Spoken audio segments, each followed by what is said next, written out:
di belakang Saidina Talha bin Ubaidillah ini ada satu luka yang sebesar boleh masuk penumbuk. Assalamualaikum warahmatullahi wabarakatuh. Tuan-tuan, alhamdulillah, belakang saya ini adalah Bukit Uhud, di mana disebutkan oleh baginda Rasulullah SAW, "Jabalun min jibalil jannah," atau kama qala, sesungguhnya bukit ini salah satu daripada bukit syurga. Dan juga di sinilah bukit ini menjadi saksi berlakunya peristiwa yang penting pada tahun ketiga Hijrah. Apa peristiwa itu, tuan-tuan? Iaitu berlakunya peperangan Uhud akibat ketidakpuas hati kaum kafir Quraisy ketika mana mereka kalah dalam peperangan Badar. Jadi tuan-tuan, Bukit Uhud ini menjadi saksi berlakunya peristiwa yang menyedihkan hati, yang menyayat hati, sehingga kan baginda Rasulullah SAW sendiri tercedera.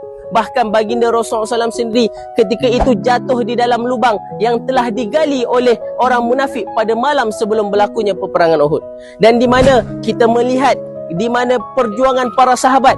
Kita bayangkan seorang sahabat yang bernama Saidina Talha bin Ubaidillah, di mana dia sanggup terjun ke dalam lubang untuk menjadikan badannya sebagai perisai kepada baginda Rasulullah SAW. Ketika mana baginda Rasulullah SAW memandang ke kanan, baginda menyebutkan, ketika mana berlakunya peperangan Uhud, aku pandang ke kanan, aku nampak Talha.